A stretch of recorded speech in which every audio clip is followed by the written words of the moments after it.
शास्त्रों में बताया गया है कि सत्यनारायण व्रत कथा का पाठ करने से व्यक्ति को 1000 यज्ञ करने के बराबर पुण्य फल की प्राप्ति होती है।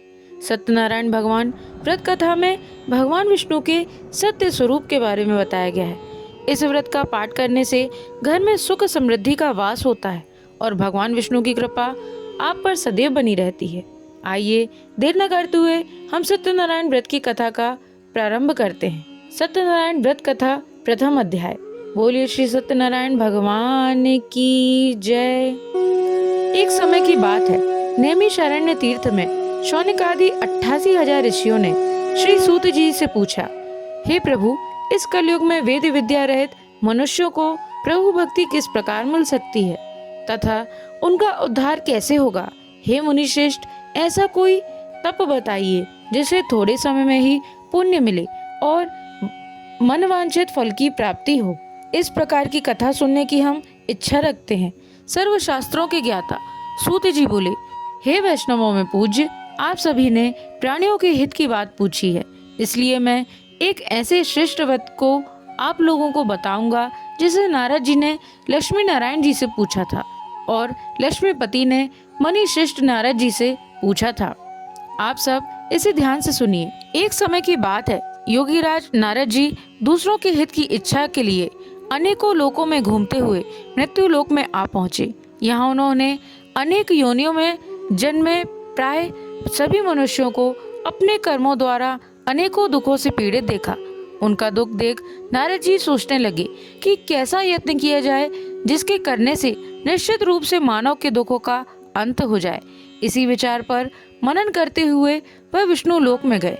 वहां वह देवों के ईश नारायण की स्तुति करने लगे, जिनके हाथों में शंख, चक्र, गदा और पद्म थे, गले में वरमाला पहने हुए थे। स्तुति करते हुए नारद जी बोले, हे भगवान, आप अत्यंत शक्ति से संपन्न हैं। मन तथा वाणी भी आपको नहीं पा सकती। आपका आदि, मध्य तथा अंत नहीं है। निर्गुण स्वरूप सृष्टि के कारण भक्तों के दुख को दूर करने वाले हैं। आपको मेरा नमस्कार है। नारद जी की स्तुति सुन विष्णु भगवान बोले, हे मुनिश्रेष्ठ, आपके मन में क्या बात है? आप किस काम के लिए पधारे हैं, उसे निसंकोच कहिए। इस पर नारद मुनि बोले कि मृत्युलोक में अनेक योनियों में जन्मे मनुष्य अपने कर्मों के द्वारा अनेकों दुखों से दुखी हो रहे हैं।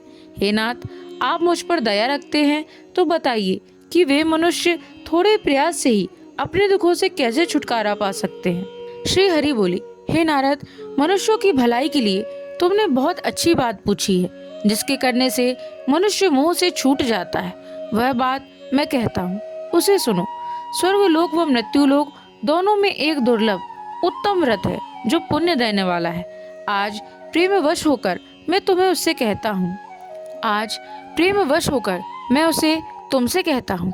श्री सत्यनारायण भगवान का यह व्रत अच्छी तरह विधान पूर्वक करके मनुष्य तुरंत ही यहाँ सुख भोग कर मरने पर मोक्ष पाता है। श्री हरि के वचन सुन नारद जी बोले कि उस व्रत का फल क्या है और उसका विधान क्या है? यह व्रत किसने किया था? इस व्रत को किस दिन करना चाहिए? सभी कुछ विस्तार से बताएं। नारद जी की बात सुनकर श्री हरि बोले, दुख व शोक को दूर करने वाला, यह सभी स्थानों पर विजय दिलाने वाला है। मानव को भक्ति व श्रद्धा के साथ शाम को श्री सत्यनारायण की पूजा धर्मपरायण होकर ब्राह्मणों व बंधुओं के साथ करनी चाहिए। भक्ति भाव से ही नैवेद्य, केले का फल, घी, दूध और गेहूं का आटा समायल है। गेहूं के स्थान पर साठी का आटा, शक्कर तथा गुड़ लेकर सभी भक्षण योग्य पदार्थों को मिलाकर भगवान को भोग लगाएं। ब्राह्मणों सहित बंधु बांधवों को भी भोजन कराएं। उसके बाद स्वयं भोजन करें। भजन कीर्तन के साथ भगवान की भक्ति में लीन हो जाएं। इस तरह से सत्यनारायण भगवान का यह व्रत करने पर मनुष्य की सारी इच्छाएं निश्चित रूप से पूरी होती हैं। इस कली काल अर्थात कलयुग में मृत्यु में मोक्ष का यही एक सरल उपाय बताया गया है। श्री सत्यनारायण व्रत कथा का पहला अध्याय संपूर्ण। बोलिए श्री सत्यनारायण भगवान की जय।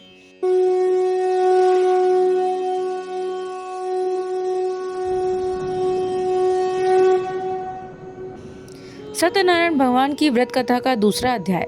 बोलिए श्री सत्यनारायण भगवान की जय। सूत जी बोले, हे ऋषियों, जिसने पहले समय में इस व्रत को किया था उसका इतिहास कहता हूँ, ध्यान से सुनो। सुंदर काशीपुरी नगरी में एक अत्यंत निर्धन ब्राह्मण रहता था। भूख प्यास से परेशान वह धरती पर घूमता रहता था।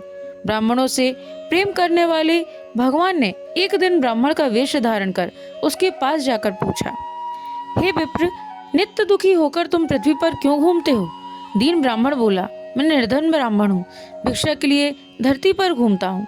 हे भगवान, यदि आप इसका कोई उपाय जानते हो तो बताइए।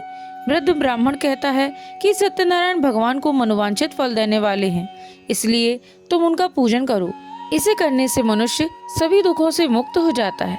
वृद्ध ब्राह्मण बनकर आए सत्यनारायण भगवान उस निर्धन ब्राह्मण को व्रत का सारा विधान बताकर अंतर्ध्यान हो गए।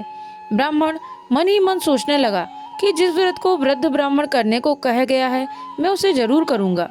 यह निश्चित करने के बाद उसे रात में नींद नहीं आई। वह सवेरे उठकर सत्यनारायण भगवान के व्रत का निश्चय कर भिक्षा के लिए चला गया। उस दिन निर्धन ब्राह्मण को भिक्षा में बहुत धन मिला, जिससे उसने बंधु बांधवों के साथ मिलकर श्री सत्यनारायण भगवान का व्रत संपन्न किया। भगवान सत्यनारायण का व्रत संपन्न करने के बाद वह निर्धन ब्राह्मण सभी दुखों से छूट गया और अनेक प्रकार की संपत्तियों से युक्त हो गया। उसी समय से यह ब्राह्मण हर माह इस व्रत को करने लगा। इस तरह से सत्यनारायण भगवान के व्रत को जो मनुष्य करेगा वह सभी प्रकार के पापों से छूटकर मोक्ष को प्राप्त होगा। जो मनुष्य इस व्रत को करेगा वह भी सभी दुखों से मुक्त हो जाएगा। सूत जी बोले, इस तरह से नारद जी से नारायण जी का कहा हुआ श्री सत्यनारायण व्रत को मैंने तुमसे कहा। हे विप्रों, मैं अब और क्या कहूँ? ऋषि बोले, हे मुनिवर, संसार में उस विप्र से सुनकर और किस किसने इस व्रत को किया, हम सब इस बात को सुनना चाहते हैं। इसके लिए हमारे मन में श्रद्धा का भाव है। सूत जी बोले, हे मुनियों, जिसने इस व्रत को किया है वे सब सुनो। एक समय वही विप्र धन व ऐश्वर्य के अनुसार अपने बंधु बांधवों के साथ इस व्रत को करने को तैयार हुआ। उसी समय एक लकड़ी बेचने वाला बूढ़ा आदमी आया और लकड़ियां बाहर रखकर अंदर ब्राह्मण के घर में गया। प्यास से दुखी वह लकड़हारा उनको व्रत करते देख विप्र को नमस्कार कर पूछने लगा कि आप यह क्या कर रहे हैं? तो उन्होंने बताया कि व्रत कर रहा हूँ तथा इसके करने से क्या फल मिलेगा, कृपया मुझे भी बताएं। ब्राह्मण ने कहा कि सब मनोकामनाओं को पूर्ण करने वाला यह सत्यनारायण भगवान का व्रत है। इनकी कृपा से ही मेरे घर में धन धान्य आदि की वृद्धि हुई है। विप्र से सत्यनारायण व्रत कथा के बारे में जानकर लकड़हारा बहुत प्रसन्न हुआ। चरणामृत लेकर वह प्रसाद खाने के बाद वह अपने घर आया। लकड़हारे ने अपने मन में संकल्प किया कि आज लकड़ी बेचने से जो धन मिलेगा उसी से श्री सत्यनारायण भगवान का उत्तम व्रत करूंगा। मन में इस प्रकार विचार लेकर बूढ़ा आदमी सिर पर लकड़ियां रख उस नगर में बेचने गया जहां धनी लोग ज्यादा रहते थे। उस नगर में उसे अपनी लकड़ियों का दाम पहले से 4 गुना अधिक मिला। बूढ़ा प्रसन्नता के साथ दाम लेकर केले, शक्कर, घी, दूध, दही और गेहूं का आटा ले और सत्यनारायण भगवान के व्रत की अन्य सामग्रियां लेकर अपने घर गया। वहां उसने अपने बंधु बांधवों को बुलाकर विधि विधान से सत्यनारायण भगवान का पूजन और व्रत किया। इस व्रत के प्रभाव से वह बूढ़ा लकड़हारा धन, पुत्र आदि से युक्त होकर संसार के समस्त सुख भोगकर अंतकाल में वैकुंठ धाम चला गया। श्री सत्यनारायण व्रत कथा 2 अध्याय संपूर्ण। बोलिए श्री सत्यनारायण भगवान की जय।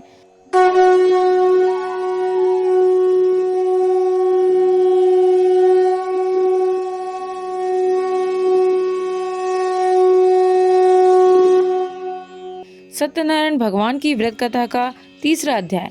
बोलिए श्री सत्यनारायण भगवान की जय। सूत जी बोले, हे श्रेष्ठ मुनियों, अब आगे की कथा कहता हूँ। पहले समय में उल्कामुख नाम का एक बुद्धिमान राजा था। वह सत्यवक्ता और चितेंद्रिय था। प्रतिदिन देव स्थानों पर जाता और निर्धनों को धन देकर उनके कष्ट दूर करता था। उसकी पत्नी कमल के समान मुख वाली तथा सती साध्वी थी। भद्रशिला नदी के तट पर उन दोनों ने श्री सत्यनारायण भगवान का व्रत किया। उसी समय साधु नाम का एक वैश्य आया। उसके पास व्यापार करने के लिए बहुत सा धन भी था। राजा को व्रत करते देखकर वह विनय के साथ पूछने लगा, हे राजन, भक्ति भाव से पूर्ण होकर आप यह क्या कर रहे हैं? मैं सुनने की इच्छा रखता हूँ, तो आप मुझे बताइए। राजा बोला, हे साधु, अपने बंधु बांधवों के साथ पुत्रादि की प्राप्ति के लिए एक महाशक्तिमान श्री सत्यनारायण भगवान का व्रत व पूजन कर रहा हूँ। राजा के वचन सुन साधु आदर से बोला, हे राजन, मुझे इस व्रत का सारा विधान कहिए। आपके कथानुसार मैं भी इस व्रत को करूँगा। मेरी भी संतान नहीं है और इस व्रत को करने से निश्चित रूप से मुझे संतान की प्राप्ति होगी। राजा से व्रत का सारा विधान सुन व्यापार से निवृत्त हो वह अपने घर गया। साधु वैश्य ने अपनी पत्नी को संतान देने वाले इस व्रत का वर्णन कह सुनाया और कहा कि जब मेरी संतान होगी तब मैं इस व्रत को करूँगा। साधु ने इस तरह के वचन अपनी पत्नी लीलावती से कहे। एक दिन लीलावती पति के साथ आनंदित हो सांसारिक धर्म में प्रवृत्त होकर सत्यनारायण भगवान की कृपा से गर्भवती हो गई। 10वें महीने में उसके गर्भ से एक सुंदर कन्या ने जन्म लिया। दिनों दिन वह ऐसे बढ़ने लगी जैसे कि शुक्ल पक्ष का चंद्रमा बढ़ता है। माता पिता ने अपनी कन्या का नाम कलावती रखा। एक दिन लीलावती ने मीठे शब्दों में अपने पति को याद दिलाया कि आपने सत्यनारायण भगवान के जिस व्रत को करने का संकल्प किया था उसे करने का समय आ गया है, आप इस व्रत को करिए। साधु बोला कि हे प्रिय, इस व्रत को मैं उसके विवाह पर करूँगा। इस प्रकार अपनी पत्नी को आश्वासन देकर वह नगर को चला गया। कलावती पिता के घर में रह वृद्धि को प्राप्त हो गई। साधु ने एक बार नगर में अपनी कन्या को सखियों के साथ देखा तो तुरंत ही दूत को बुलाया और कहा कि मेरी कन्या के योग्य वर देख कर आओ। साधु की बात सुनकर दूत कंचन नगर में पहुंचा और वहां देखभाल कर लड़की के सुयोग्य वाणिक पुत्र को ले आया। सुयोग्य लड़के को देख साधु ने बंधु बांधवों को बुलाकर अपनी पुत्री का विवाह कर दिया। लेकिन दुर्भाग्य की बात ये कि साधु ने अभी भी श्री सत्यनारायण भगवान का व्रत नहीं किया। इस पर श्री भगवान क्रोधित हो गए और शाप दिया कि साधु को अत्यधिक दुख मिले। अपने कार्य में कुशल साधु बनिया जमाई को लेकर समुद्र के पास स्थित होकर रत्नसारपुर नगर में गया। वहां जाकर दामाद ससुर दोनों मिलकर चंद्रकेतु राजा के नगर में व्यापार करने लगे। एक दिन भगवान सत्यनारायण की माया से एक चोर राजा का धन चुराकर भाग रहा था। उसने राजा के सिपाहियों को अपना पीछा करते देख चुराया हुआ धन वहां रख दिया जहां साधु अपने जमाई के साथ ठहरा हुआ था। राजा के सिपाहियों ने साधु वैश्य के पास राजा का धन पड़ा देखा तो वह ससुर जमाई दोनों को बांधकर प्रसन्नता से राजा के पास ले गए और कहा कि उन दोनों चोरों को हम पकड़ लाए हैं, आप आगे की कार्यवाही की आज्ञा दें। राजा की आज्ञा से उन दोनों को कठिन कारावास में डाल दिया गया और उनका सारा धन भी उनसे छीन लिया गया। श्री सत्यनारायण भगवान के श्राप से साधु की पत्नी भी बहुत दुखी हुई। घर में जो धन रखा था उसे चोर चुरा ले गए। शारीरिक तथा मानसिक पीड़ा व भूख प्यास से अति दुखी हो अन्न की चिंता में कलावती के ब्राह्मण के घर पहुंची। वहां उसने श्री सत्यनारायण भगवान का व्रत होते देखा, फिर कथा भी सुनी। वह प्रसाद ग्रहण कर वह रात को घर वापस आई। माता ने कलावती से पूछा कि हे पुत्री, अब तक तुम कहाँ थी, तेरे मन में क्या है?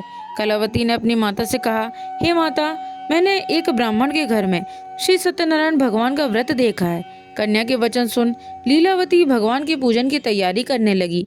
लीलावती ने परिवार व बंधुओं सहित सत्यनारायण भगवान का पूजन किया और उनसे वर मांगा कि मेरे पति तथा जमाई शीघ्र घर आ जाएं। साथ ही यह भी प्रार्थना की कि हम सबका अपराध क्षमा करें।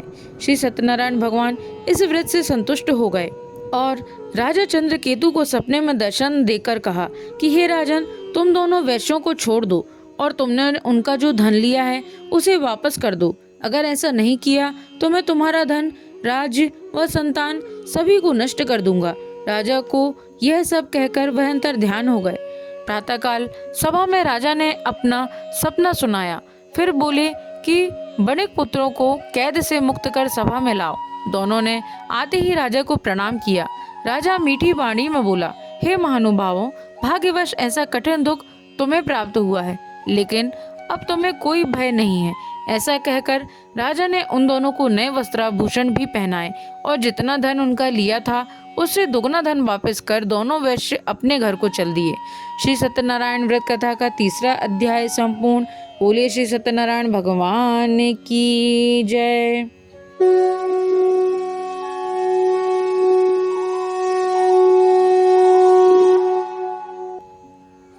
सत्यनारायण भगवान की व्रत कथा का 4था अध्याय।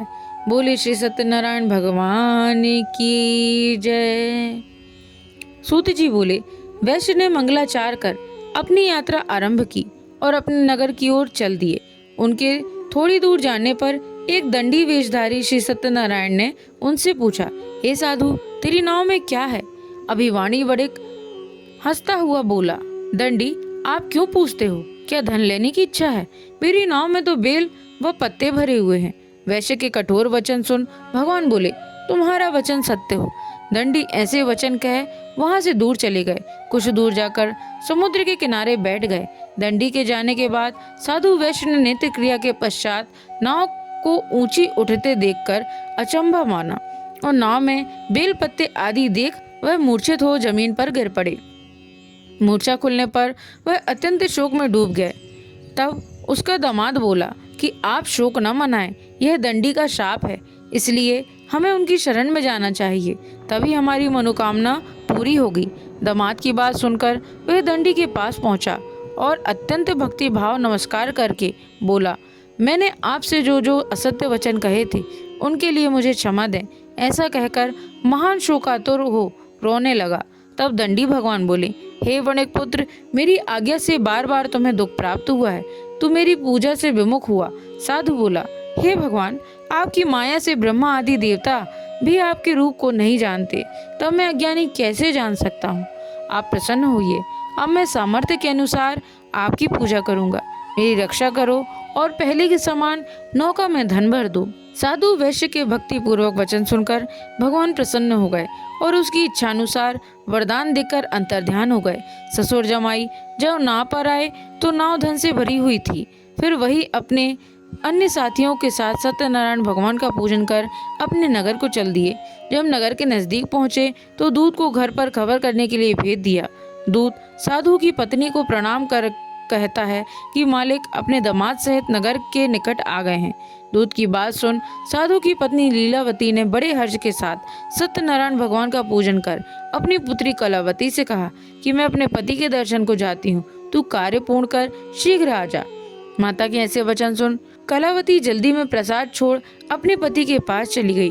प्रसाद की अवज्ञा के कारण श्री सत्यनारायण भगवान रुष्ट हो गए और नाव सहित उसके पति को पानी में डुबो दिया।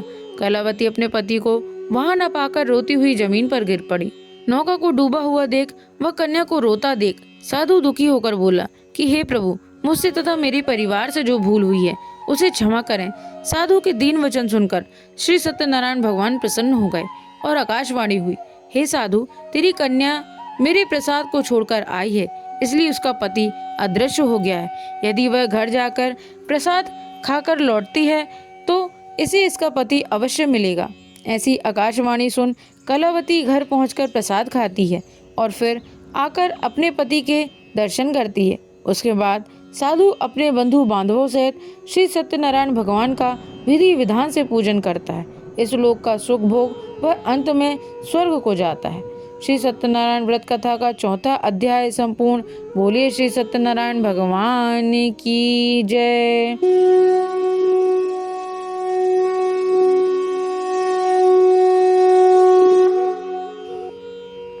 सत्यनारायण भगवान की व्रत कथा का 5वां अध्याय। बोले श्री सत्यनारायण भगवान की जय। सूत जी बोले, हे ऋषियों, मैं और भी एक कथा सुनाता हूँ, उसे भी ध्यान पूर्वक सुनो। प्रजा पालन में लीन तुंगध्वज नाम का एक राजा था। उसने भी भगवान का प्रसाद त्याग कर बहुत ही दुख उठाया। एक बार वन में जाकर वन्य पशुओं को मारकर वह बड़ के पेड़ के नीचे आया। वहां उसने ग्वालों को भक्ति भाव से अपने बंधुओं सहित सत्यनारायण भगवान का पूजन करते देखा। अभिमानवश राजा ने उन्हें देखकर भी पूजा स्थान में नहीं गया और न ही उसने भगवान को नमस्कार किया। ग्वालों ने राजा को प्रसाद दिया, लेकिन उसने वह प्रसाद नहीं खाया और प्रसाद को वहीं छोड़कर अपने नगर को चला गया।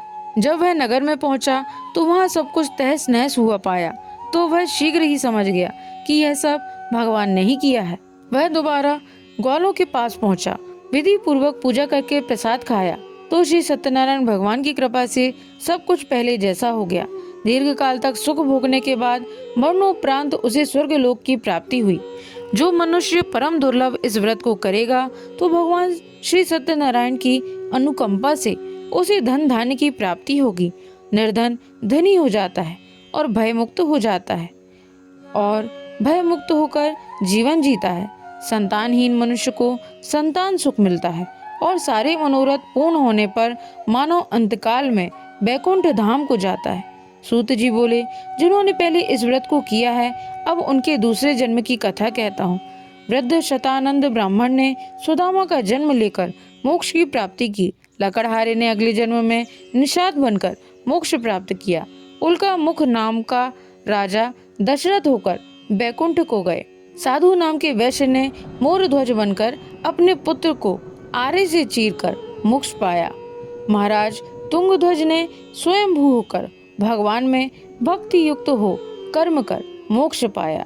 श्री सत्यनारायण व्रत कथा का 5वां अध्याय संपूर्ण। बोलिए श्री सत्यनारायण भगवान की जय।